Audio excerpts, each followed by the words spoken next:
আসসালামু আলাইকুম। আমার নাম মিরাজ। আমি বর্তমানে এসএসসি ক্যান্ডিডেট 25 ব্যাচের। আজকে আমি অধ্যায় 6-এর মানে সাধারণ গণিতের অধ্যায় 6-এর স্থান, তল, রেখা ও বিন্দুর ধারণা নিয়ে আলোচনা করতে চলেছি।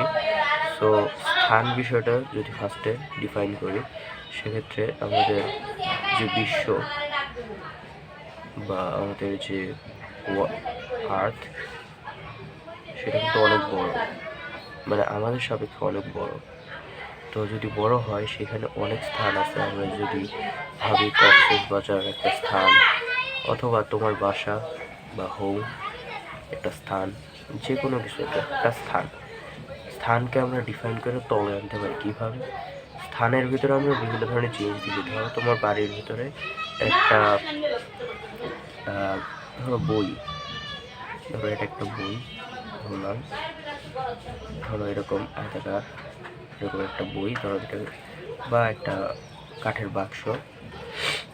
এই কাঠের বাক্সটা একটা কি, মেইনলি এটা একটা হচ্ছে, যদি বলা যাইতে পারে, ঘন বস্তু।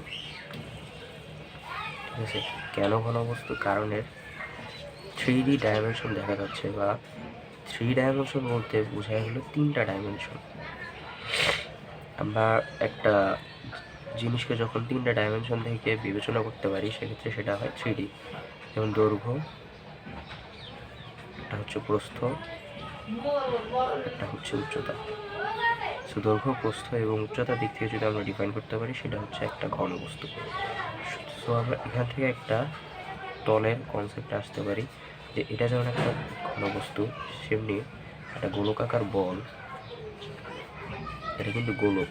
ঠিক আছে, কারণ গোলক আঁকা আমাদের খাতায় আঁকা সম্ভব নয়। 3D হয়তো এটা আঁকা সম্ভব হয়েছে, কিন্তু 3D বস্তুগুলো আমাদের হাতে আঁকা সম্ভব না।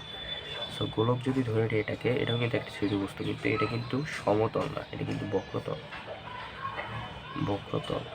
ঠিক আছে, এটা হলো সমতল। সো তলকে আমরা ডিফাইন করতে গেলে ফার্স্টে সমতল বক্রতল দিয়ে ডিফাইন করি। সো তল জিনিসটা কি, সেটা আগে বুঝে। তো স্থান বিষয়টা আমাদের ক্লিয়ার হয়েছে, এবং তল বিষয়টা আসলে কি? তলটা হচ্ছে দ্বিমাত্রিক বা 2D। এই তলটা আসলে কি, ধরা যাক একটা দৈর্ঘ্য। দ্বিমাত্রিক বা 2D বলতে আমরা বুঝাই মেনলি যার দৈর্ঘ্য আছে এবং প্রস্থ আছে, বাট উচ্চতাটা নাই। সো আমরা এই কনসেপ্ট থেকে আসতে পারি যে ডাইমেনশন বলতে কী কী বোঝায়। ডাইমেনশন বলতে 3 ধরনের ডাইমেনশন আমাদের পৃথিবীতে পসিবল। আমাদের 4D বস্তু এখন পর্যন্ত পসিবল হয়নি, মানে আমাদের দেখার ভিতর পসিবল হয়নি। সো যেহেতু দেখার ভিতরে আমাদের পসিবল হয়নি, সেহেতু আমাদের 3D বস্তুতে এখন পর্যন্ত থাকতে হয়েছে। সো উচ্চতা যেহেতু এটাই তল, সো তলের ক্ষেত্রে কী নেই, উচ্চতাটাই দৈর্ঘ্য এবং প্রস্থ আছে, মানে তলটা গেল। এরপর আমরা যদি রেখার কনসেপ্টে আসি, রেখা, আমরা একটা তলকে, ধর একটা তল, তারপরে তলকে আমরা একটু ছোট করলাম, পরে এই তলকে আরেকটু ছোট করলাম, এরকম করে আস্তে আস্তে এত ছোট হয় যে একটা এরকম হয়ে যায়, একবারে প্রস্থ একবারে কমে একদম সমান হয়ে যায়। এটাকে বলা হয় রেখা। তখন এর প্রস্থটা আর কি থাকে না, প্রস্থ আস্তে আস্তে কমতে প্রস্থ বা উইথটা আস্তে আস্তে কমতে থাকে, কমতে আস্তে আস্তে ছোটো হয়ে সেটা রেখা হয়ে যায়।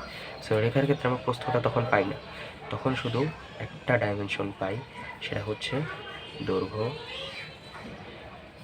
সেই দৈর্ঘ্যটাই পাই, এই দৈর্ঘ্য এটা। ঠিক আছে, দৈর্ঘ্য।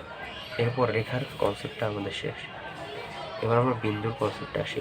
বিন্দু হচ্ছে মেইনলি শূন্য মাত্রিক বা 0D। 0D বলতে কী বোঝায়? 0D বলতে বোঝায় মেইনলি দৈর্ঘ্য, প্রস্থ, উচ্চতা কোনোটাই নেই।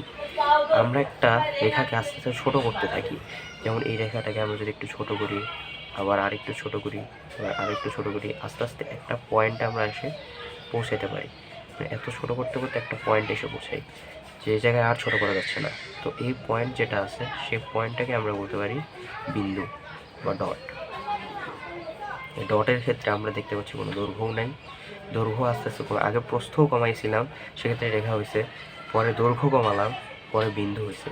তো প্রস্থও নেই, দৈর্ঘ্যও নেই, উচ্চতা তো যার মাপাই যাবে না, এটা তো মানে ধারণারই বাইরে উচ্চতা।